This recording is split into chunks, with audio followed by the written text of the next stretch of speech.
ज़हमत तसव्वुर ना फरमाएं तो मिलकर बाबा से बुलंद सलावत।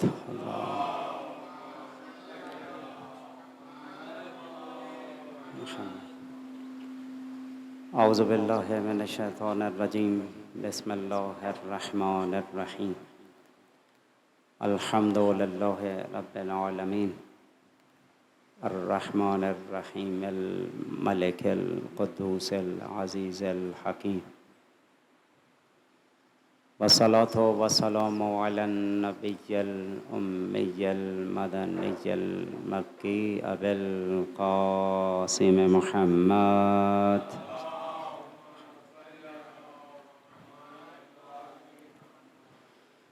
व आलिहि तय्यबीन अत्ताहिरीन अल मासूमीन अल मज़लूमीन व लानतुल्लाहि अला अअदाइहिम अजमाइन मिनल आन इला क़ियाम यौमिद्दीन। अम्मा बाद फ़क़द क़ाल अल्लाहु तबारक व तआला फ़ी मुहकम किताबिहिल मजीद वल फ़ुरक़ानिल हमीद व क़ौलुहुल हक़ व हुवा अस्दक़ुस सादिक़ीन। बिस्मिल्लाहिर रहमानिर रहीम। इन्ना फ़ी ख़ल्क़िस समावाति वल अर्ज़ व इख्तिलाफ़िल लैलि वन नहार लआयातिन लिउलिल अलबाब अल्लज़ीना यज़्कुरूनल्लाहा क़ियामन व qu'ूदन व अला जुनूबिहिम व यतफ़क्करून फ़ी ख़ल्क़िस समावाति वल अर्ज़। सलावत।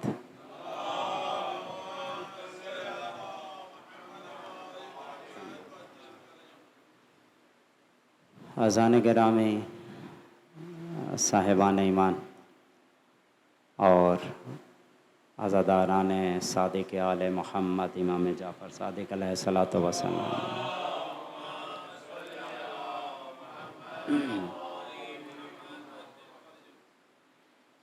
सूरह मुबारक आले इमरान की आयत नंबर 190 उसकी तिलावत का शरफ़ हासिल किया, जिसमें इरशाद परवरदिगार हो रहा है कि इन्ना फ़ी ख़ल्क़िस समावाति वल अर्ज़, कि बेशक आसमानों और ज़मीन की तख्लीक में वख्तिलाफ़िल लैलि वन नहार, और दिन और रात के आने जाने में लआयातिन निशानियाँ हैं। किन के लिए? लिउलिल अलबाब, साहिबान अक़ल के लिए।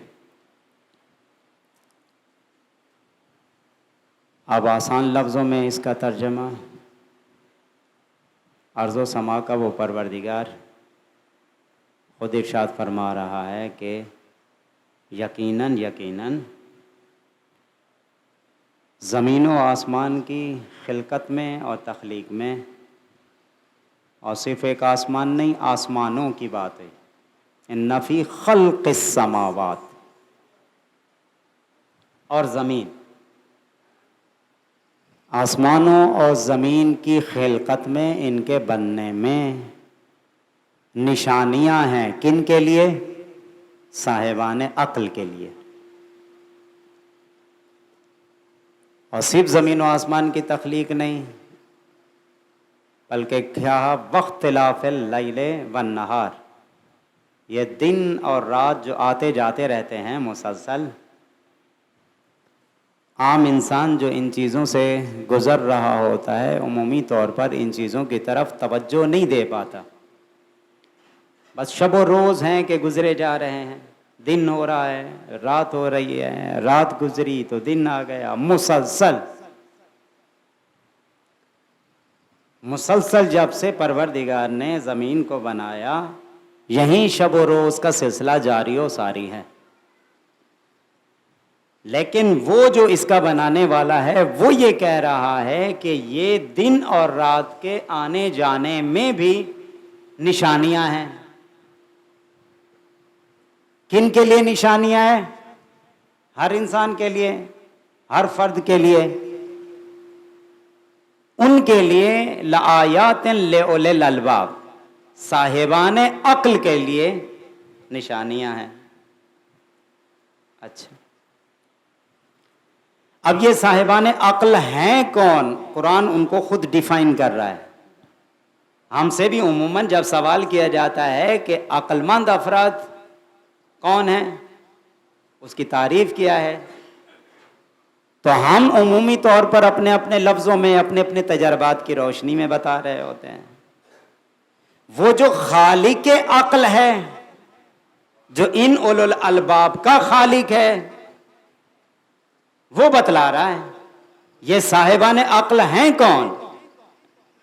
कहा अल्लज़ीन यज़कुरून अल्लाह, ये वो लोग हैं जो अल्लाह का जिक्र करते हैं, क़ियामन व क़ुऊदन व अला जुनूबिहिम। ये वो लोग हैं जो अल्लाह का जिक्र करते हैं। कब कब जिक्र करते हैं? चाहे खड़े हों तो भी अल्लाह का जिक्र करते हैं, बैठे हुए हों तो भी खुदा को याद करते हैं, यहां तक कि अपने बिस्तर पर पहलू के बल लेटकर इस्तिराहत कर रहे हों तब भी खुदा को याद रखते हैं। ये साहिबान अक्ल वो हैं। तो बस अगर साहिबान अक्ल को पहचान ना हो तो कुरान ने पहचान का मेयार दे दिया। जो हालत क़याम में हो तो खुदा को याद, जो हालत क़ुऊद में हो, बैठे हुए हो तो जिक्र इलाही, जो बिस्तर पर इस्तिराहत के आलम में हो तो भी जिक्र इलाही। और फकत इतना नहीं, कुरान ने आगे भी तज़किरा किया, वयतफक्करून फी खल्क़िस समावाति वल अर्ज़। और इन्हीं तीनों हालतों में, खड़े हुए हों, बैठे हुए हों या बिस्तर पर लेटे हुए हों, इन्हीं तीनों हालतों में एक तो खुदा का जिक्र करते हैं और दूसरा क्या करते हैं? वयतफक्करून फी खल्क़िस समावाति वल अर्ज़, जमीन और आसमान की तख्लीक में गौर व फिक्र करते हैं। जमीन और आसमान की तख्लीक में गौर व फिक्र करते हैं। और गौर व फिक्र करने के बाद नतीजा क्या निकालते हैं? रब्बना मा खलक़्ता हाज़ा बातिला। लगता यह है कि इनकी निगाहें तमाम जमीन व आसमान और उनकी खिलकत के मराहिल को अबूर कर चुकी। सब पर गौर व फिक्र करने के बाद नतीजा क्या निकालते हैं? एक सदा बुलंद करते हैं, एक नारा मस्ताना है जो बुलंद करते हैं। और वो नारा क्या है? रब्बना मा खलक़्ता हाज़ा बातिला। परवरदिगारा, तूने इस सब को बेकार खल्क नहीं किया, तूने फजूल खल्क नहीं किया। हाँ, तूने बगैर वजूहात के, बगैर सबब के इनको खल्क नहीं किया, बातिल खल्क नहीं किया। और ये कहने के बाद अब दुआ का अंदाज भी इख्तियार करते हैं। पहले दुआ का आगाज करते हैं तस्बीह से, सुबहानका, परवरदिगारा तेरी जात पाक व मुनज़्ज़ह है, कितनी अजीम तर है तेरी जात, मैं तस्बीह कर रहा हूं, पाक व मुनज़्ज़ह है तू। यकीन माने अजीजाने गिरामी, अगर फकत इन्हीं आयात के एक एक लफ्ज पर रुक कर तशरीह की जाए तो पता नहीं उसके लिए कितने घंटे चाहिए। लेकिन अल्हम्दुलिल्लाह साहिबान इल्म मारिफत तशरीफ फरमा है, चेहरे की नूरानियत बतला रही है कि अल्हम्दुलिल्लाह साहिबान मारिफत। तो मैं सिर्फ तर्जमा करता जा रहा हूं और आपकी निगाहें और फिक्रें कहां कहां तक पहुंचती जा रही हैं। सुबहानका, परवरदिगारा पाक व मुनज़्ज़ह है तेरी जात। यानी इन आयात में गौर व फिक्र करने के बाद नतीजा क्या निकलता है? तौहीद का नतीजा। परवरदिगार की सिफात उसके बंदों से जुदा है, उसकी जात तमाम मखलूकात से मुनफरिद है। नतीजा यह निकालता है सुबहानका, तू पाक व मुनज़्ज़ह है। अर्ज़ो समा की मखलूकात में इंसान गौर व फिक्र करता है तो बाज दफा समझना यह शुरू करता है कि शायद हमारा खुदा भी ऐसा ही कहीं होगा। ज़हने इंसानी अगर खुदा का तसव्वुर करे तो क्या करे? यह पूरी तारीख इंसानी है। कभी देखा सूरज को ये हमें फायदा ज्यादा पहुंचा रहा है, नूर देता है, तो खुदा के बारे में नऊज़ुबिल्लाह वैसा तसव्वुर शायद खुदा। कभी चांद को देखा अपने लिए नफे का बायस, तो चांद की निस्बत, कभी सितारों को देखा। पूरे कुरान मजीद की ये आयात हैं, तारीख इंसानी है। इसी तरह से कभी समंदरों पर निगाह की तो खुदा की तरफ मुतवज्जे हो गया कि नऊज़ुबिल्लाह। कुछ जानवरों तक छोटे छोटे पहुंचे, किसी ने गाय को माता बना लिया और कहां तक उसकी तकरीम का कायल और इज्जतों का कायल हो गए लोग। कोई सांप से डर गया, खौफजदा हो गया, तो उसको कहां तक पहुंचा दिया। देवी देवताओं के ये सारे कंसेप्ट, दरअसल इंसान मखलूकात में गौर व फिक्र करता है तो खुदा के बारे में सोचता है, और सोचने के बाद क्या नतीजा निकालता है। अगर गलत नतीजा निकाले तो समझता है कि शायद खुदा भी ऐसा ही होगा। लेकिन जो साहिबान अक्ल हैं वो क्या आगाज करते हैं, सुबहाना का, परवरदिगार तू पाक व मुनज़्ज़ह है, हम जो जो सोच रहे हैं वो मखलूकात के बारे में है, तू तो इनका खालिक है, तू पाक व मुनज़्ज़ह है, तेरे अंदर ये खुसूसियात नहीं है जो मखलूकात में है, सुबहाना का। और फिर आखिर में कहते हैं फ़क़िना अज़ाबन नार, बस परवरदिगारा हमें अज़ाबे जहन्नम से निजात दे दे। अब आपने थोड़ा सा मेरा साथ देना है, अभी तो सिर्फ तर्जमा हुआ है, हमने अभी सिलसिले का आगाज ही करना है। आप मेरा साथ देंगे इंशाअल्लाह। एक मरतबा सलावात पढ़ लीजिएगा।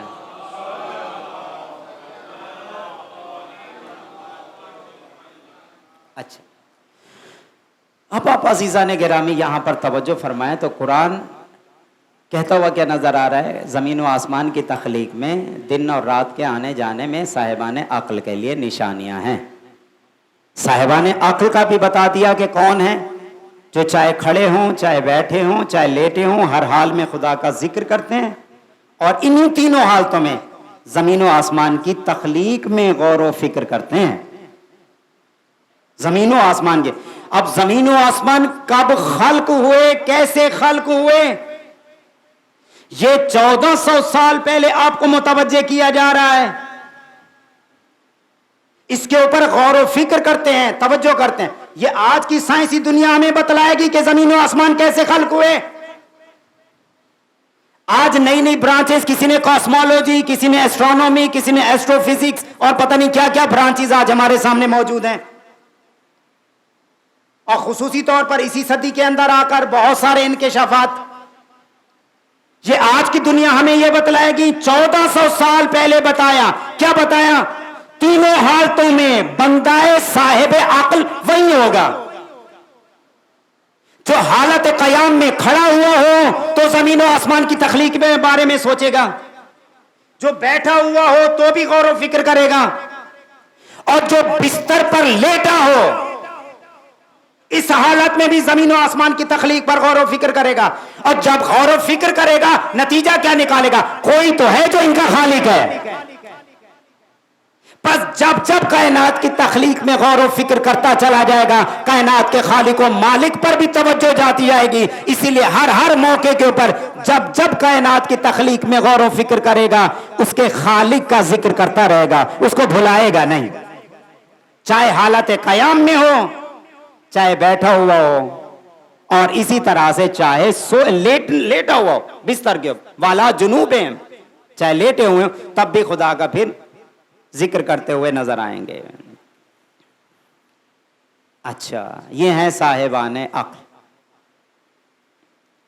अब आज की शब के हवाले से उमूमन मोमिनीन के जहन में आ भी रहा होगा कि शबे 15 शवाल सादिक आले मोहम्मद अलैहिस्सलातु वस्सलाम की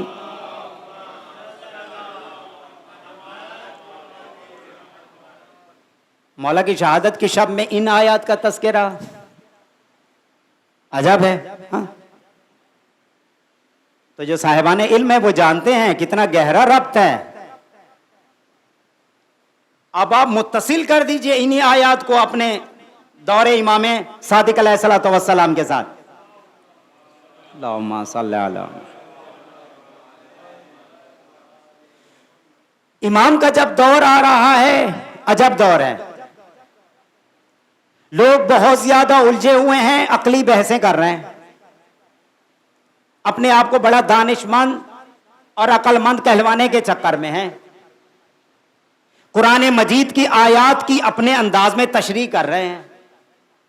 लोग नारे बुलंद कर रहे हैं कि खुदा जिसे चाहता है इज्जत देता है, जिसे चाहता है जिल्लत देता है, जिसे चाहता है मुल्क अता करता है, हुकूमतें देता है, जिससे चाहता है छीन लेता है। और ताज्जुब तो यह है कि बादशाहाने वक्त जो जालिम और जाबिर हैं वो अपने हक में कुरान की ये आयत पेश कर रहे हैं। अच्छा, कहीं पर ऐसे लोग पैदा हो चुके जो खैर और शर की बहस हैं। अल्लाह ने जो बनाया वो खैर है कि वो शर है, और जो शर है वो भी सारा का सारा नौजुबिल्ला खुदा की तरफ से है, जैसे खुदा खैर खुदा की तरफ से। अच्छा, इससे थोड़ा सा आगे ये इमाम सादिक अलैहिस्सलाम के दौर का बता रहा हूं कि ये हालात ऐसे ऐसे हो चुके। अच्छा, इसके साथ साथ लोग कुरान हकीम के हवाले से बहसें कर रहे हैं कि ये कलाम इलाही यानी कुरान ये हादिस है या कदीम। हादिस का मतलब यह है कि बाद में पैदा हुआ या हमेशा हमेशा से है। ये बहसें उस दौर के अंदर शुरू की जा चुकी हैं। अच्छा, कुछ और बहसें इसी कुरान मजीद के हवाले से। आया ये कुरान मजीद, अब इसको खालिक तो कह नहीं सकते, ये कलाम मखलूक है भी सही या नहीं। ये बहसें उस दौर के अंदर बड़ी शिद्दत के साथ आपके सामने मैं ये तस्करा करता रहा हूं। इसी बुनियाद के ऊपर आप हैरान होंगे, ये बहसें इतनी शदीद तर हो चुकी कि इन्हीं की बुनियाद पर कुफ्र के फतवे जारी हो रहे थे, लोगों को कत्ल किया जा रहा था, दीन इस्लाम से खारिज किया जा रहा था। अब कोई कह रहा है कि कुरान मखलूक है और वो इसका कायल नहीं है, तो ये काफिर हो गया। और कोई कह रहा है ये मखलूक नहीं है, तो जो इसका मुखालिफ है उसकी निगाह में ये काफिर हो गया। तो पता नहीं फिर मुसलमान कौन बचा वहां। आप समझ क्यों? इस वजह से लोग कह रहे थे कि ये कुरान कलाम खुदा है, तो परवरदिगार कदीम है, अजली और अबदी जात है, तो उसका कलाम भी कैसा होना चाहिए, वो भी हमेशा हमेशा से होने चाहिए। तो बस इस वजह से कुरान हादिस नहीं है, कदीम हो गया। अब ये इल्म कलाम की बड़ी संगीन बहसें हैं। और दूसरा, ये कलाम कुरान क्योंकि खुदा का कलाम है, तो इस वजह से ये मखलूक नहीं हो सकता, और उधर खालिक भी नहीं कह सकते, तो फिर क्या कहा जाए। ये अपनी जगह पर फिर अजीबो गरीब सी बहसें बन जाती हैं। इसी तरह से जब्र इख्तियार की बहसें कि इंसान, आप परेशान तो नहीं हो रहे हैं इंशाल्लाह, मेरा साथ देना है, मेरे साथ साथ चल रहा है इंशाल्लाह।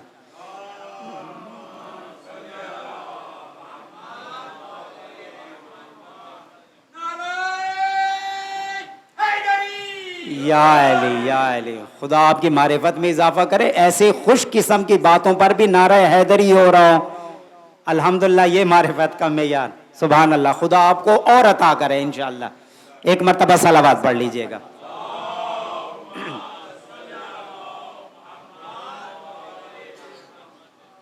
आप समझ, कुरान मजीद के अंदर अपनी अक्ल को इस अंदाज में इस्तेमाल किया जा रहा है कि अपने अंदाज की तशरीह कुरानी आयात की। खैर और शर, नेकी और बुराई दोनों खुदा की तरफ से है या नहीं है, इस पे बहस।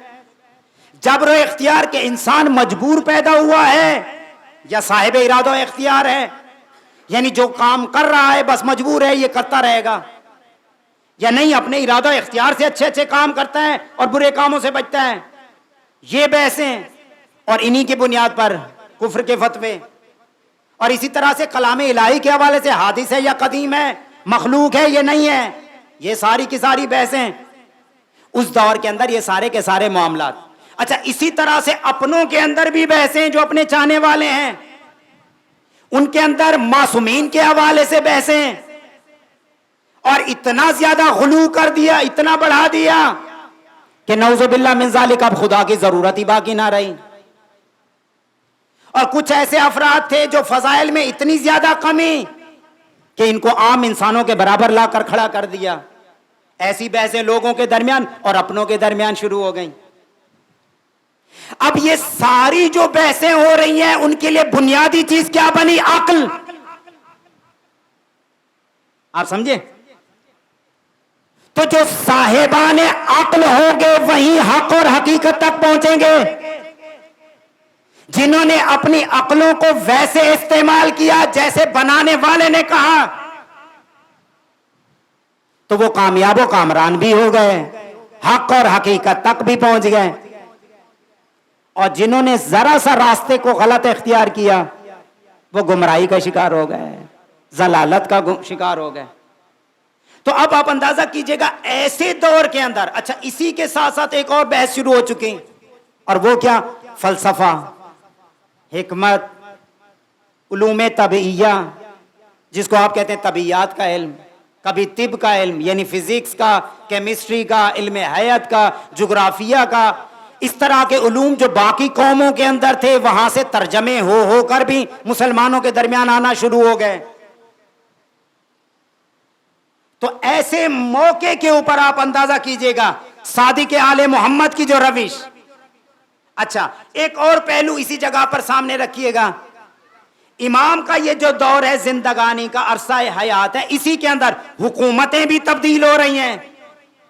अब से थोड़ा अरसा पहले बनो उमैया की हुकूमत, वलीद जैसा, हशाम जैसा, सुलेमान जैसा, ये सारे के मरवान जैसे अफराद ये गुजर रहे हैं, और इनके गुजरने के फौरन बाद ही बनो अब्बास की तरफ हुकूमतें पलट के जा रही हैं। यानी एक हुकूमत का सिलसिला बनो उमैया का खत्म हो रहा है और बनो अब्बास की हुकूमत का आगाज होने जा रहा है।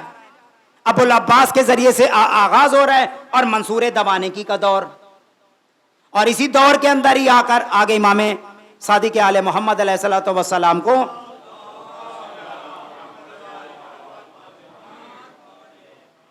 फिर जहर का सामना भी करना पड़ रहा है, इसी मंसूर दवानेकी यानी दूसरा बादशाह बनो उमैया का इसी के दौर के अंदर। 83 के अंदर इमाम दुनिया में तशरीफ ला रहे हैं, 83 हिजरी यानी 83 हिजरी, और फिर 148 हिजरी में मौला दुनिया से तशरीफ लेकर जा रहे हैं। यानी कुल अरसाए उम्र मुबारक 65 बरस, जिसमें से 12 बरस अपने दादा इमाम ज़ैनुल आबिदीन अलैहिस्सलातु वस्सलाम के साथ। अब बच्चों के लिए बतलाता जा रहा हूं, नौजवानों के लिए, ताकि वो जहनों में महफूज रखे। यानी 12 बरस ज्यादा से ज्यादा अपने दादा के जेर साया गुजारे। इमाम ज़ैनुल आबिदीन अलैहिस्सलाम की शहादत है 95 हिजरी, और इमाम दुनिया में तशरीफ ला रहे हैं 83 हिजरी में। तो 83 और 7 और फिर 5 यानी 12 बरस, और इमाम के जाने के बाद 114 बरस यानी 114 हिजरी में इमाम बाकिर अलैहिस्सलाम की शहादत, यानी अपने बाबा के साथ ज्यादा से ज्यादा कमो बेश 19 बरस का सिलसिला, और उसके बाद का 148 हिजरी तक इमाम का अपना दौर इमामत। इन 65 बरस की जिंदगानी में इमामत ने हुकूमतों को तब्दील होते हुए देखा, लोगों के दरमियान आने वाली बहसों को देखा, दुनिया में अजीबो गरीब मजालिम हो रहे हैं उनको देखा, दिनों को और रातों को आते जाते देखा। अब आप तर्जमा करते जाइएगा उन आयात का। बेशक जमीन और आसमान की तख्लीक में और दिन और रात के आने जाने में, दिन और रात का आना जाना यानी क्या?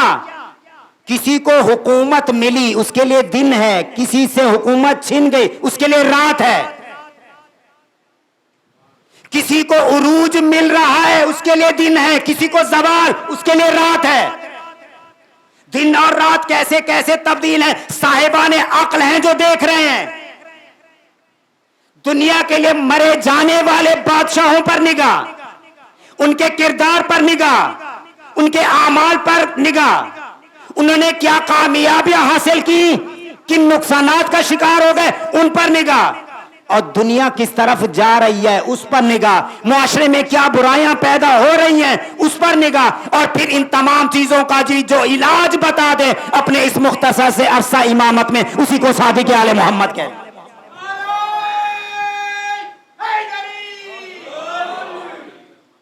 अच्छा, इस दौरे इस तमाम तरह के सिनेरियो में, अब ये तमाम चीजें आप अपने जहन में रखिएगा, ये सारी बहसें हो रही हैं। ऐसे दौर के अंदर बुनियाद किसको बनाया जाए? इमाम ने बुनियाद बनाया अक्ल को।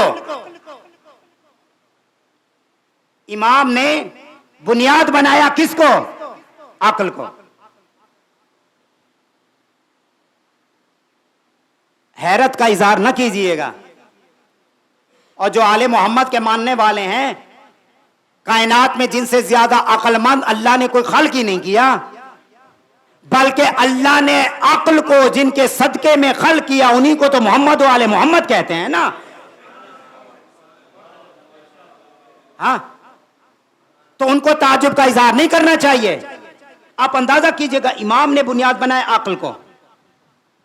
आज के दौर के हवाले से बहुत ज्यादा अहम तरीन पैगाम आता है इमाम की जिंदगानी के।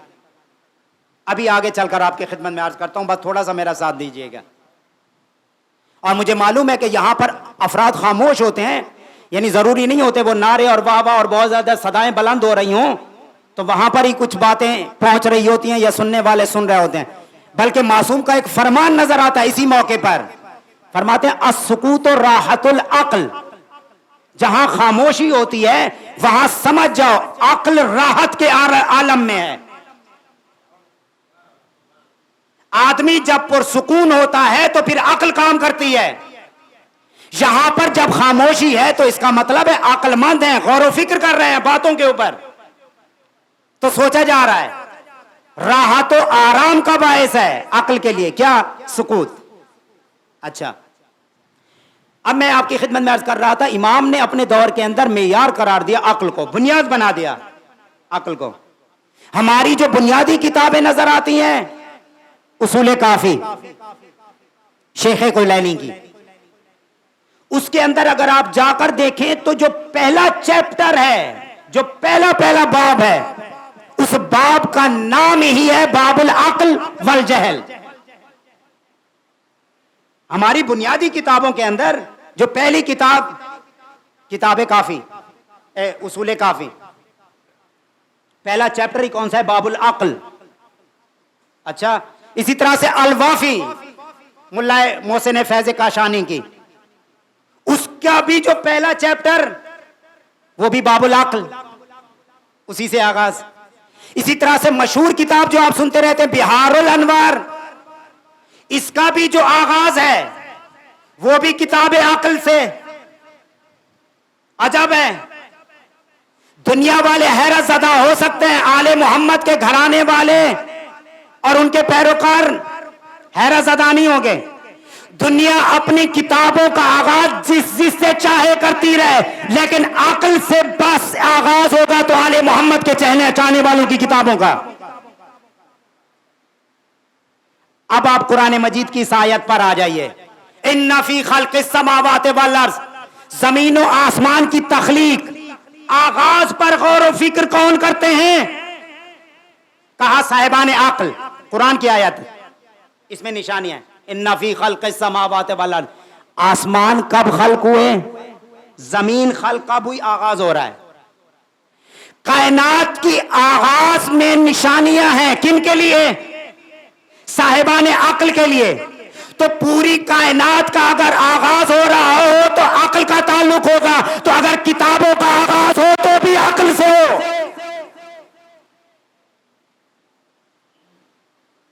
तवज्जो फरमा रहे हैं अजीजाने किराम। तो हमारी किताबों की बुनियाद अक्ल से होनी चाहिए। अच्छा, फिर आगे चलिए, थोड़ा सा सिलसिला और आगे बढ़ाइए।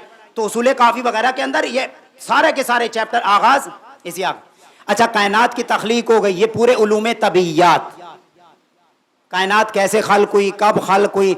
और अजब ये है, सादी के आले मोहम्मद ने बैठकर अपने कुछ शागिर्दों को कायनात की तख्लीक, कायनात किन अनासिर से बनी, उन अनासिर पर बहसो मुबैसा, और फिर इसी तरह से ये जो अनासिर है आपस में जब मिलते हैं तो क्या क्या बनाते हैं, कैसी कैसी चीजें बनाते हैं। अपने कुछ शागिर्दों को इमाम ने जब तालीम बनाया तो कोई जाबिर इब्ने हयान बन गया फादर ऑफ केमिस्ट्री। लगता है मेरा साथ नहीं दे रहे हैं या अकलें कुछ ज्यादा ही राहत के आलम में हैं। कुछ शागिर्दों को इमाम ने, जनाबे जाबिर इब्ने हय्यान 500 से ज्यादा किताबें केमिस्ट्री के हवाले से लिख डाली। आज तक कहा जाता है फादर ऑफ केमिस्ट्री, केमिस्ट्री का बाप। अब केमिस्ट्री के बाप से मुराद ये नहीं समझिएगा कि वाकई केमिस्ट्री कोई इसका बच्चा या बच्ची है, माफ कीजिएगा। हाँ। यहां से उस हमारे जिसने बुनियादें रख दी, जो फाउंडर हो गया। मुख्तसर से जुमलों में खिताब फरमाया, जाबिर इब्ने हय्यान ने सीखा, किताबें लिख डाली तो फादर ऑफ केमिस्ट्री बन गया। शागिर्द का ये आलम है तो फिर उस्ताद का क्या आलम होगा। अच्छा, ताज्जुब की बात यह है, ये सारे दुरूस का जो सिलसिला जो आगाज हुआ कहां? बाकायदा कोई मदरसे कायम हुए? बुनियाद किसको बनाया? इमाम ने। इमाम ने अपने मदरसों का आगाज किया मस्जिदों से। कहां मस्जिदें हैं, कहां पर बैठकर दर्स दिया करते थे ज्यादातर। कभी कभार कोई मौका ऐसा होता था कि अपने घर के अंदर बुला लेते थे। और खास शागिर्दों की जो बहसें होती थी, शागिर्द हर भी अहल नहीं होता, बहुत सारे ना अहल भी होते हैं। हम जैसे अगर बैठे होते तो ना अहल होते, तो अहल भी अफराद हुआ करते हैं और ना अहल भी। तो जो खास किस्म के अहल अफराद होते थे उनको अपने पास बुलाया जाता था खुसूसी तौर पर। इसी तरह से मौला जब कूफा की तरफ तशरीफ ले गए तो मस्जिद कूफा को मरकज बनाया, वहां पर बैठकर दर्स दिया करते थे। अब अगर आप इजाजत दें तो मैं एक दर्द दिल है जो बयान करता जाऊं। अल्लाह ने हमारे यहां कितने इंतजामात किए, हमारे यहां कितने कितने बड़े मराकिज मौजूद हैं मस्जिदों की सूरत में। लोगों ने बाकायदा कैलकुलेट किया, कहा मस्जिदों को जिन्होंने मदरसा बनाया वो बस आले मोहम्मद के घराने की हस्तियां नजर आती हैं, या रसूले खुदा ने मरकज बनाया था मस्जिद को, यानी अपना हेडक्वार्टर बनाया। सारी बहसें कहां होती थी? कहा मस्जिद में। दुनिया की बातें भी मस्जिद में। कोई मिलने के लिए वफद आ रहे हैं, वफूद आ रहे हैं तो मस्जिद में। किसी ने कोई खास बातचीत करनी है तो मस्जिद में आए। शागिर्द तैयार किए जा रहे हैं तो मस्जिदों में। दीनो शरीयत सिखाई जा रही है तो मस्जिदों में।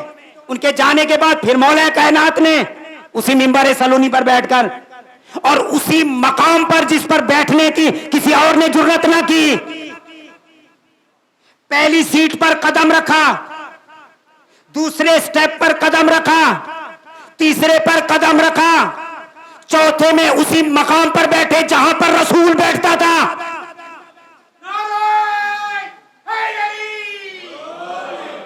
उसी जगह पर बैठे जहां पर रसूल खुदा बैठते। कोई और रसूल जैसा होता तो उसी जगह बैठता। और इसी तरह से फिर मस्जिद कूफा को मरकज बनाया। इसके बाद आप आगे जाते जाइए इमाम हसन अलैहिस्सलातु वस्सलाम, इमाम हुसैन अलैहिस्सलातु वस्सलाम तक, और फिर दुआ का अंदाज सैयद सज्जाद ज़ैनुल आबिदीन, फिर इमाम बाकिर अलैहिस्सलातु वस्सलाम। मरकज किसको बनाते रहे? कहा मस्जिदों को मरकज बनाओ, ये खुदा का घर है और जो खुदा के घर में आ जाए वो खुदा का मेहमान हुआ करता है। और जो मेहमान बनकर खुदा के यहां आ जाए खुदा उनको खाली नहीं पलटाता। तो अगर किसी को फिक्र चाहिए तो फिर मस्जिद में बैठकर दर्स पढ़ो ना। किसी को इल्म चाहिए तो मस्जिद में बैठकर इल्म हासिल करो। खुदा के तुम मेहमान बन के आए हो, खुदा अलीम है, तुम्हें इल्म अता करेगा। किसी को रिस्क चाहिए तो मेहमान बनकर मस्जिदों में पहुंचो। आप समझ रहे हैं? ये मरकज और महवर बनाए थे, लेकिन अफसोस के साथ कहना पड़ता है आज बस पंजगाना नमाजों के लिए इन बिल्डिंग्स को खोला जाता है और फिर ताले। तो मोमिनीन के लिए पैगाम है, जहां जहां जो कर सकता है अपनी अहम तरीन बहसें रखें, अहम तरीन डिस्कशन। यहां तक कि आपकी खिदमत में अर्ज कर रहा हूं, अगर आपके माली मामलात भी हैं तो भी मस्जिद में बैठकर खुदा से मदद तलब करके वहां पर आगाज करें, खुदा आपके माली मामलात को भी संवार देगा। क्या मईशत के ऊपर मस्जिद नबवी में बैठकर सादिक आले मोहम्मद ने बहसें नहीं की? क्या माली उमूर के हवाले से सादिक आले मोहम्मद ने मस्जिद में बैठकर बहस नहीं की? मौला ने मुख्तलिफ फिक्रों के अफराद तैयार किए। आप मेरा साथ दे रहे हैं कि नहीं दे रहे हैं? हाँ।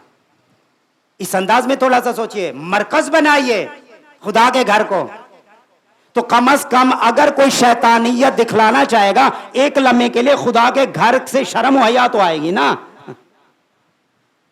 कोई गलत फिक्र की तरफ जा रहा होगा, खुदा को सोचेगा, फिक्रें ठीक हो जाएंगी। कोई अक्ल नहीं मकारी से काम, अय्यारी से काम लेना चाह रहा होगा, खुदा के घर में बैठा होगा, थोड़ा तो सोचेगा ना। लोगों पर जुल्म सितम के करना चाह रहा होगा, खुदा के घर में बैठा हुआ होगा, थोड़ा सा तो खुदा की मखलूक के बारे में सोचेगा ना। तवज्जो कर रहे हैं? तो सारे के सारे मामलात इसी तरह से समरते चले जाएंगे अगर मस्जिद को महवर और मरकज इंसान बना दे। तो सादी के आले मोहम्मद ने, मैं आपकी खिदमत में अर्ज कर रहा था, अक्ल को मेयार करार दिया। आगाज जिस तरह से खुदा ने बताया कायनात की तख्लीक, आपके उठने बैठने और सोने का मामला भी अक्ल से जुड़ा हुआ है, गौर व फिक्र करता रहेगा। तो इसी तरह से दीन और दुनिया के सारे मामलात, कायनात की तख्लीक के हवाले से मामलात, सादी के आले मोहम्मद ने अपने शागिर्दों से बहसें की। अच्छा, तिब के मामले के अंदर यानी मेडिकल साइंस, इस पर भी इमाम ने बड़ी अजीब व गरीब बहसें। दुनिया बस इलाज कर रही है, आंखें खराब हो जाएं तो इलाज क्या होगा, नाक कान और गले के मसाइल हो जाएं तो इलाज क्या होगा, दिल के मामलात पेश आ जाएं तो किसी माहिर दिल के पास कैसे पहुंचा जाएगा और क्या इलाज किया जाएगा।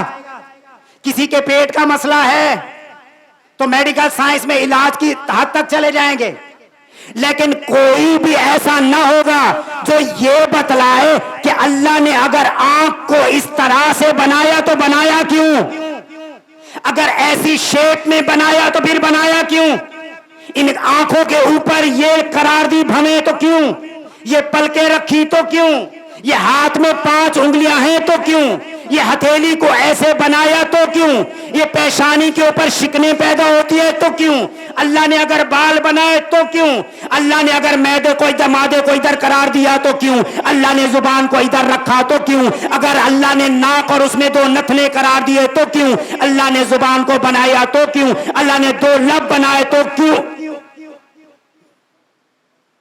अब मेरा साथ दे रहे हैं? लगता यह है कि मैं बहुत आगे बढ़ चुका हूं या मेरे चाल। अल्लाह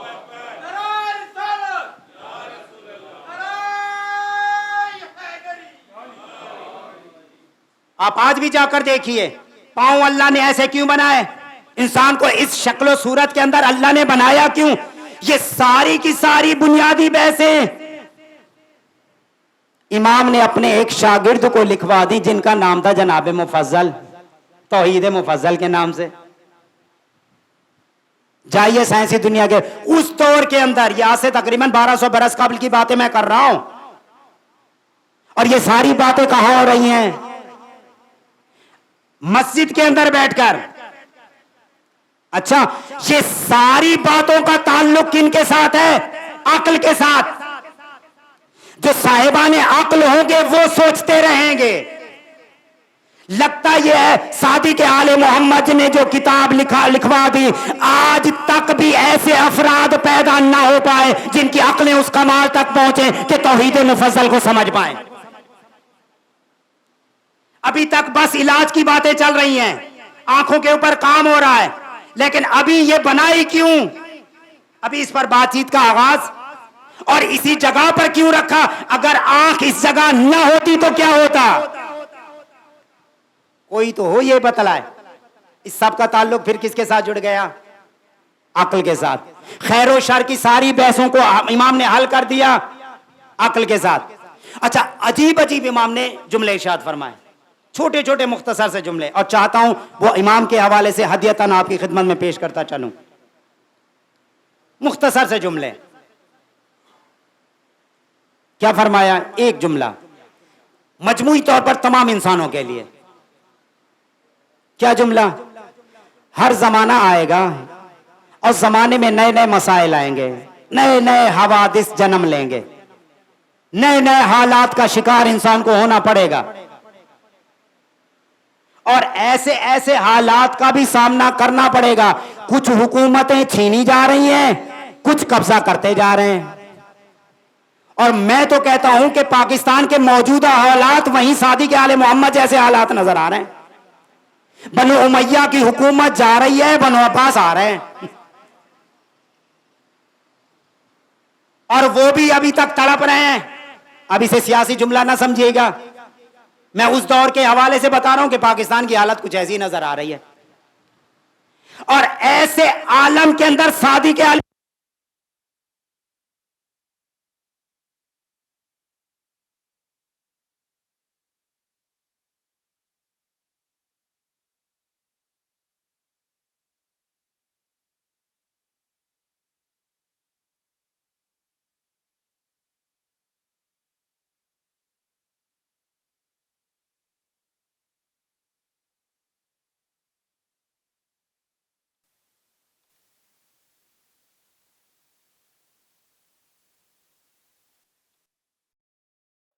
बस नूर आले मोहम्मद को इस नूर के मोहताज नहीं हुआ करते। तो आप मेरा साथ दें, हम इस सिलसिले का इसी तरह से आगाज जारी रखेंगे और इस सिलसिले को आगे बढ़ाते रहेंगे। और अब आप अंदाजा कीजिएगा, यही दौरे हुकूमत इसी अंदाज में कट्टे खाता हुआ नजर आ रहा है। ऐसे दौरे हुकूमत के अंदर जब दुनिया इस अंदाज में आगे चल रही हो, तो आले मोहम्मद के चाहने वालों को इस दौर में कोई कदम उठा लेना चाहिए। दुनिया डरी सहमी हुई होती है, डरे सहमे नहीं, खौफ का शिकार ना हो। यही दौर है जिसमें आपको कदम लेना है, कोई बहुत बड़े बड़े अच्छे अच्छे फैसले करना है। दुनिया आपस में एक दूसरे के साथ दस्तों के लिए है, इनको लड़ने झगड़ने दो दुनिया के मामलात के अंदर, तुम आखिरत के लिए कुछ कदम उठाकर आगे बढ़ जाओ और ऐसे मदरसे कायम कर जाओ जैसा सादी के आले मोहम्मद ने किया कि शरीयत तो शरीयत मोहम्मद ही होगी, लेकिन जब भी फिका की बात आएगी फिके जाफर सादे की शुमार होगी रहेगी। ऐसी दुनिया में रह जाओ, दुनिया को लड़ने झगड़ने दो। बादशाहों के हवाले से देखिए, मंसूर दवानी के दौर के अंदर अंदाजा कीजिएगा, इमाम को एक मरतबा इसने सख्ती से अपने पास बुलवाया। अंदाजा कीजिएगा, मंसूर दवानी ने इमाम को जब ये हुकूमत मुंतकिल हो गई और एक मरतबा इमाम को बुलाया और जबरदस्ती बुलवाया और कहा कि आप हमारे पास आते नहीं। अब अंदाज कुछ ऐसा था कि इमाम को जवाब देना पड़ा। अजीब से जुमले इमाम ने इरशाद फरमाए, जो दुनियादारों से और बादशाहों से मोहब्बत रखते हैं, सादी के आले मोहम्मद का क्या पैगाम? अब पता नहीं इसने कौन सा अंदाज किया दिया। लगता यह है कि धमकी आमेज अंदाज था, आप हमारे पास आते नहीं हैं, मुलाकात करने के लिए नहीं आते, बाकी लोग तो आ रहे हैं। इमाम ने कहा ऐसा लग रहा है।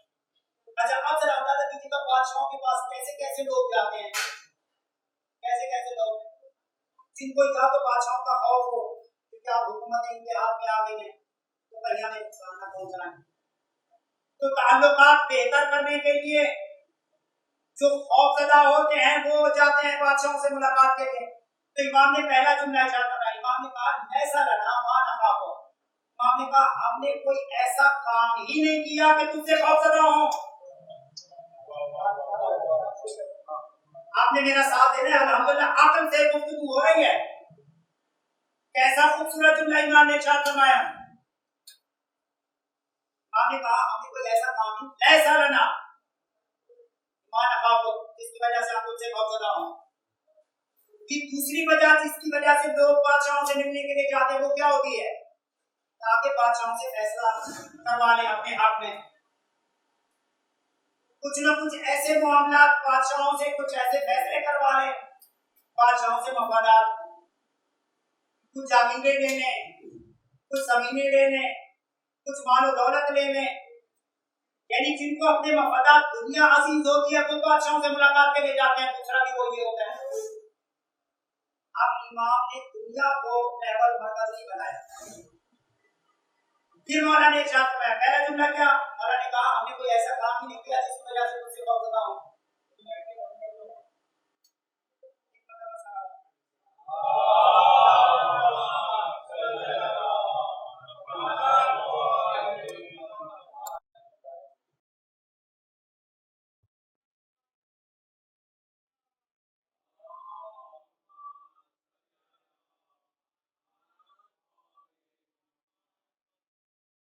जहमत तसव्वुर ना फरमाए तो एक मरतबा फिर भी मिलकर बाबा से बुलंद सलावत पढ़ लीजिए।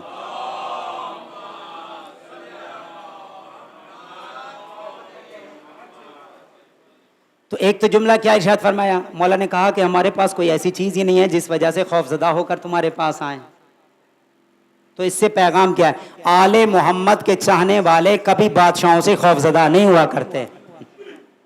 हाँ, दूसरा इमाम ने कहा वला इंदका मिन अमरिल आखिरा, और कोई ऐसी चीज भी नहीं है तुम्हारे पास आखिरत के मामलात में जो हमारी मददगार हो।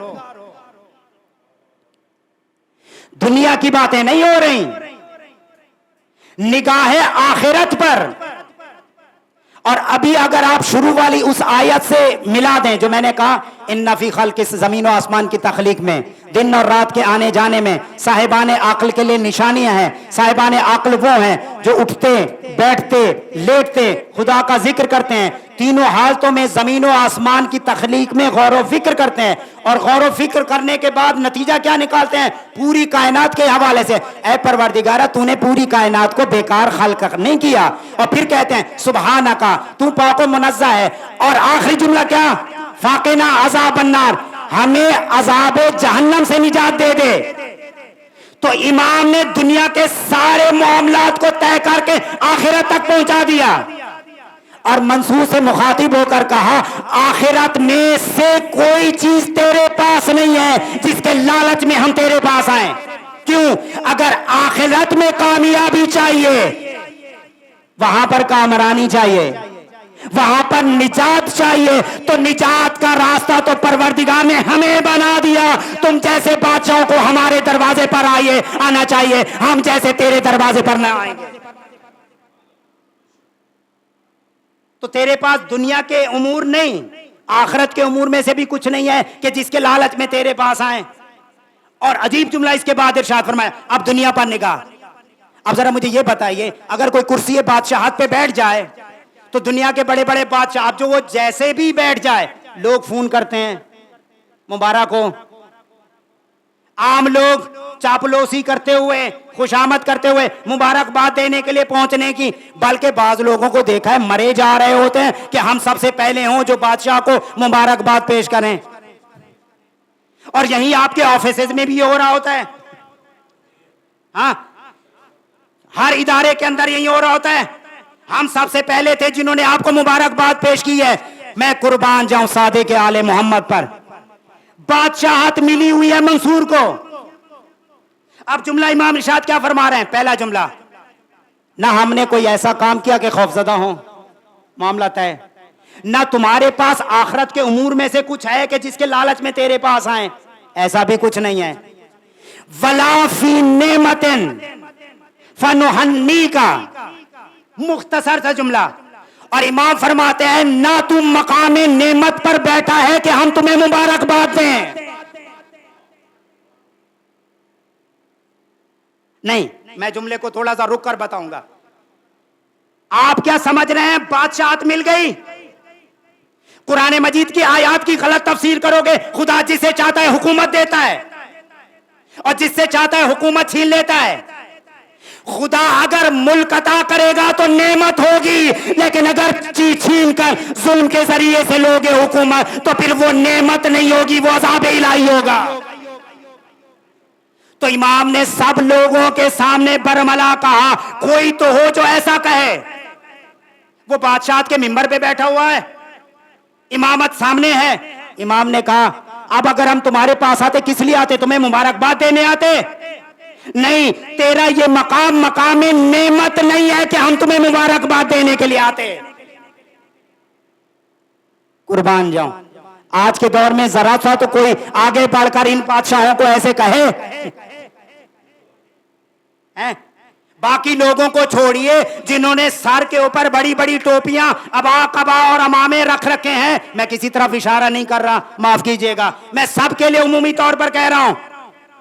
कितने बड़े बड़े लोग ऐसे मौजूद हैं जो उलमा के लिबादे में हैं, बढ़ चढ़ के उनके करीब होने की कोशिश करते हैं। कोई ये नहीं कहता कि हम मुबारकबाद देने के लिए तेरे पास ना आएंगे। क्यों? कि तू मकाम नेमत में नहीं, तू मकाम जिल्लत में मुब्तला है। वलाफी नेमतिन नुहन्नी का, ना तू मकाम नेमत में है, यानी ये जो बादशाह मिल गई है तो इसे नेमत ना तसव्वुर कर। अगर खुदा की तरफ से नेमत नाजिल होती तो हम होते जो आगे बढ़कर तुम्हें मुबारकबाद पेश करते और आते। फिर आगे कहा फला तराहा नकीमतन, नकीमा कहते हैं अजाब को, मुसीबत को। अगर कोई मुसीबत में मुब्तला हो जाए तो फिर क्या किया जाता है, जाकर ताज़ियत पेश की जाती है ना। अजब ये है, मंसूर को कहा जा रहा है और तुझे जो मकाम मिला है तू नेमत में नहीं है, ये तो बता दिया, मुबारकबाद भी पेश नहीं करेंगे। और अजब ये है वला तराहा नकीमतन, तू इस मकाम को अपने लिए मुसीबत समझ ही नहीं रहा कि हम आकर तुझे ताज़ियत देते। भाई जो मुसीबत में मुब्तला होता है तू इस मकाम को अपने लिए मुसीबत भी नहीं समझ रहा। तुम्हें क्या मालूम, अगर जुल्म मशरिक में होगा तो हिसाब किताब तुझे देना पड़ेगा, और अगर जुल्म किसी मजलूम पर हो गया मगरिब में तो हिसाब किताब तुझे देना पड़ेगा। कितनी बड़ी मुसीबत में मुब्तला हो गया, कितने लोगों का तू हक पामाल कर चुका और करेगा, और तू इसे मुसीबत ही नहीं समझ रहा, खुश हो रहा है मैं बादशाह बन गया। और ये सारी बातों का ताल्लुक किसके साथ है, उन्हीं के साथ है जो साहिबाने अक्ल हुआ करते हैं। तवज्जो फरमा रहे हैं अजीजाने के। अब ये सारी मुसीबतें जमाने के अंदर, जो मैं मौला का जुमला इरशाद फरमाना चाह रहा था वो रुक गया और बाकी सारी चीजें दरमियान में आ गई। अब आज के दौर के अंदर भी यही मामलात, आप वो सिनेरियो बना लीजिए, सारा हालात उसका जायजा ले लीजिए। लोग डरे सहमे नहीं आज के दौरे हुकूमत से। आले मोहम्मद के चाहने वालों पर जितनी मुसीबतें बढ़ती चली जाती हैं उनका आज़म और इरादा उतना पुख्ता होता चला जाता है। वो खौफ का शिकार नहीं होते, वो शुजाअत का शिकार होते चले जाते, शुजाअत बढ़ती है। उनके फैसले कमजोर नहीं होते चले जाते, उनके कुव्वत इरादा और कुव्वत फैसला और मजबूत होती है। और इमाम ने जुमला इरशाद फरमा दिया, मौला फरमाते ऐसी बड़ी बड़ी मुसीबतें आती रहें, ऐसे बड़े बड़े हवादिस आते रहें, अब चाहे दुनिया के हादसात हों या आखिरत के हादसात हों। मौला फरमाते हैं मा युस्तानो अला दहरे, जमाने के अंदर आने वाले सारे हवादिस की, सारी मुसीबतों, सारे मसाइल, सारी मुश्किलात, इन तमाम मुश्किलात के हल करने के लिए अक्ल से बड़ा कोई मुश्किल कुशा नहीं। सारी मुसीबतें, सारे मसाइल, सारे जमाने, दहर, हल अता अलल इंसानहीन मिन अद-दहर, पूरी सूरह दहर मौजूद है। अभी वो वक्त नहीं है, नहीं तो फिर मैं दहर बताता, असर बताता, वक्त बताता, हीन बताता। ये टर्मिनोलॉजीज इस्तेमाल, इमाम ने दहर का लफ्ज इस्तेमाल किया। जमाने के अंदर जितने हवादिस आते रहे, इन हवादिस के मुकाबले में जो तुम्हारी मुश्किल कुशाई करेगा, जो तुम्हारी मदद करने वाला होगा, वो कौन होगा? का अक्ल। मोमिनीन को अपने पल्ले बांध लेना चाहिए। कहीं पर ये नहीं कहा परेशान हो जाओ, इस्तिराब का शिकार का हो जाओ, हाँ नहीं, अक्ल को इस्तेमाल में लाओ तो सारे हवादिस का हल निकाल लोगे।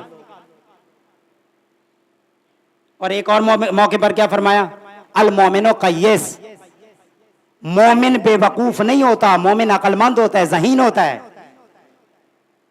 जहानत का ताल्लुक अक्ल के साथ। अब जो जिस जगह पे है, अगर पढ़ने वाला तालिब इल्म है तो पढ़ाई के मामलात में अक्ल को इस्तेमाल करो। अगर कोई बिजनेस कर रहा है तो अक्ल को इस्तेमाल करो, लेकिन अक्ल मकारी और अयारी के साथ ना हो, फितरत सलीम के साथ हो, ख्वाहिशात नफसानिया का जिस पर गलबा ना हो चुका हो, वो अक्ल इस्तेमाल हो। अच्छा, इसी तरह से एक और मौके के ऊपर इरशाद फरमाया, क्या इरशाद फरमाया? मौला फरमाते हैं कि अल अक्लो मा उबिदा बिहिर रहमान, अक्ल वो है जिसके जरिए से खुदा की इबादत की जाए, खुदा की बंदगी का लुत्फ आ जाए, जिससे उसे अक्ल कहते हैं।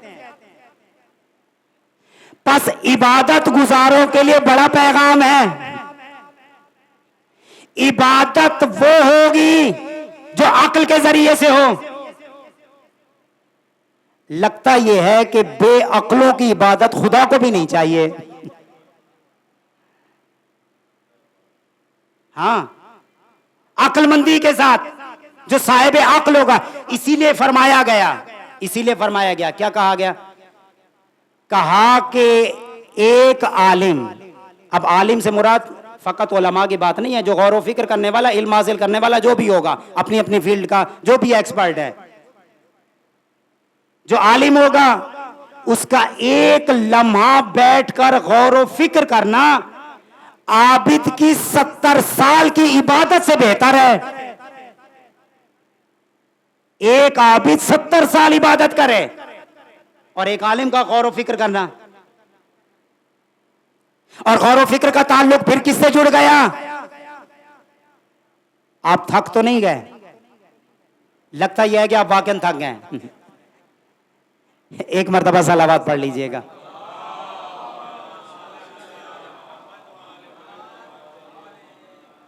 बस अब इख्तितामी मराइल की तरफ हम भी कदम बढ़ा देते हैं। लगता यह है कि ताजुब यह है कि सुनने वाले थक जाते हैं, बोलने वाला नहीं थकता। क्यों नहीं थकता? क्योंकि अच्छे सामीन मिल गए हैं माशाल्लाह, जो बस खामोशी के साथ सुनते ही रहें और कुछ बोले भी नहीं।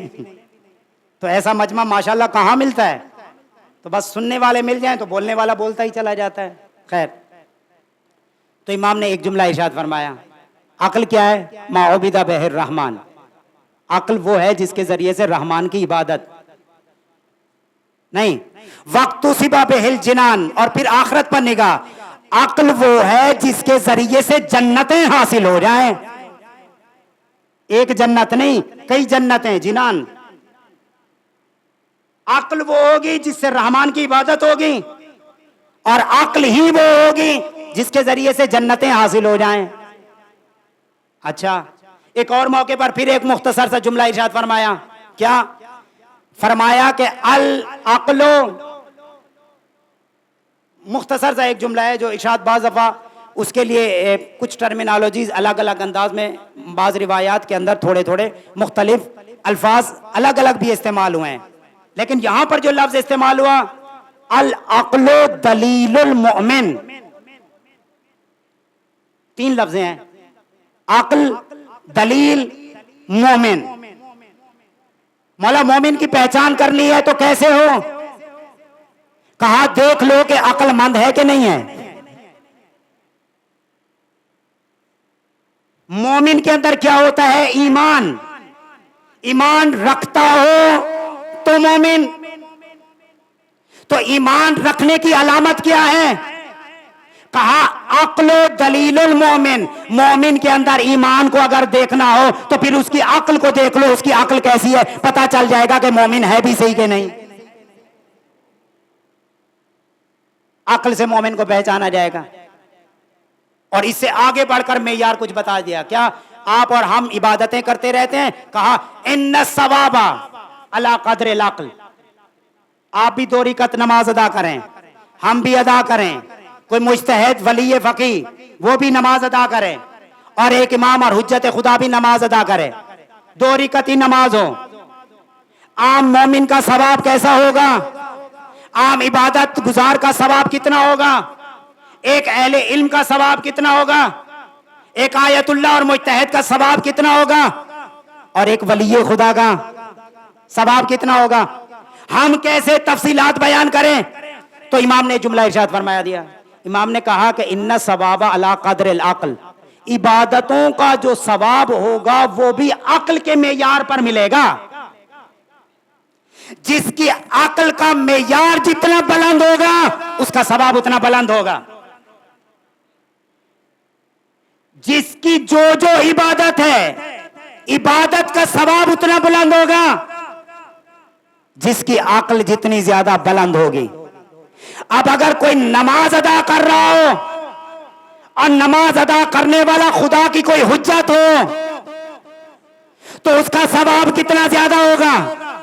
नहीं, अगर कोई जिहाद कर रहा हो और जिहाद में अपनी एक ज़रबत इस्तेमाल कर ले और दिन भी यौमल खंदक का हो और अली जैसा वली खुदा हो, अक्ल भरपूर रखता हो, कायनात में उससे बड़ा कोई अक्लमंद नजर ना आता हो, अब अगर वो ज़रबत भी इस्तेमाल करेगा तो रिसालत की जुबान पर जुमले अदा होंगे। अली की एक ज़रबत का जो सवाब अगर उसका अंदाजा करना चाहो तो सकलैन की इबादतों पर भारी होगी अली की एक ज़रबत का सवाब।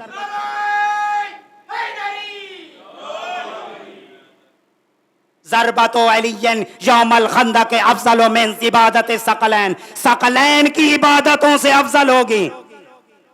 बस एक ज़रबत की इबादत, जिसकी एक ज़रबत की इबादत उस कमाल की हो, उसकी नमाजों का आलम क्या होगा। और उन्हीं का फर्जंद हो छठे इमाम जाफर सादिक की सूरत में जो ये मेयार बतला रहा हो कि इबादतों का जो सवाब मिलेगा वो भी अक्ल की कद्र के मुताबिक मिलेगा। जो जितनी अक्ल रखता होगा उसका सवाब उतना ज्यादा बुलंद होगा। हाँ, और जो ऐसे ऐसे मेयारात लोगों को बतला रहा हो, और आम लोगों को नहीं, बादशाहों को बतला रहा हो, कयामत तक आने वाले मोमिनीन को बतला रहा हो, उसकी अपनी जिंदगानी अगर देखी जाए तो किस अंदाज में बसर हो रही है। कभी लोगों में मालो दौलत को तकसीम करते हुए, कभी कुछ मालो दौलत देकर कुछ लोगों को भेजा जाता था कि बाजारों में रहो, अगर हमारे चाहने वालों में झगड़ा हो जाए तो हमारा मालो दौलत तकसीम करना और मोमिनीन के दरमियान मुसालेहत करवा देना। ये रविश इस्तेमाल की जा रही है। अपनी जिंदगी रात की तारीकियों में उठ उठकर ऐसे लोगों के दरमियान रोटियां तकसीम की जाती थीं जो अपने चाहने वाले न होते थे, उनमें भी तकसीम की जाती थी।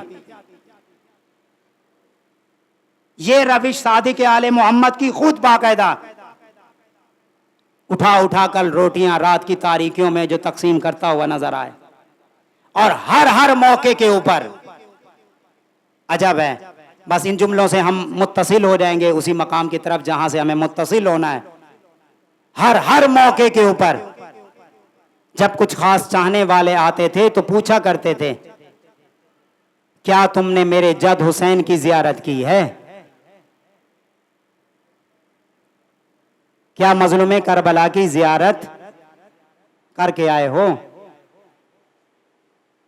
और अगर वो नहीं गया तो पूछा करते थे, क्यों नहीं गए हमारे जद की जियारत करने के लिए? नहीं, फकत इतना नहीं, कभी जियारत आशूरा तालीम करवाते थे, कभी जियारत वारिसा बतलाते हुए नजर आते थे कि अगर वहां नहीं पहुंच सकते तो मेरे जद की मुसीबतों को याद करो। जितनी मसाइब की रिवायतें आपको नजर आती हैं वो ज्यादातर सादिक आले मोहम्मद की जुबान से हमें मिलती हुई नजर आती हैं। क्यों? अपने बाबा बाकिरुल उलूम से सुनी, अपने दादा सैयद सज्जाद से सुनी, और उनका गिरिया बुका देखा कैसे मेरा दादा फकत आंसू नहीं खून के आंसू रोया करता था, और जब खाना पेश होता था तो करबला की तरफ कैसे मुंह मोड़ लेते थे। जब किसी कसाब को जानवर को ज़िबा करते हुए देते थे तो वहां पर रुककर करबला की तरफ कैसे रुक कर लिया करते थे मेरे दादा ज़ैनुल आबिदीन। वुजू करने के लिए पानी सामने लाया जाता था तो मेरे दादा किस तरह से करबला की तरफ रुक कर लिया करते थे। और एक मर्तबा कसाब से पूछा करते थे, जरा ये तो बतलाओ, अरे इस जानवर को ज़िबा करने से पहले पानी पिलाया था या ना? तो सामने वाला कहता था हाथ जोड़कर, ए मौला, ए फरजंदे रसूल, आपके नाना के उम्मती हैं, 3 मर्तबा पानी पेश करते हैं जानवर के सामने। और सामने वाला जब यही जवाब देता था तो दादा ज़ैनुल आबिदीन होते थे करबला की तरफ रुख मोड़ लेते थे और कहते थे, हाय मेरा बाबा हुसैन, अरे 3 दिन का प्यासा जिसको ज़िबा कर दिया। अरे सादिक आले मोहम्मद 12 साल तक अपने दादा ज़ैनुल आबिदीन को यहीं करते देखते रहे और फिर बाक़िरुल उलूम को देखते रहे कि इस तरह से जैसे ही मुहर्रम का आगाज होता था अब कोई चेहरे पर मुस्कुराहट न देखता था।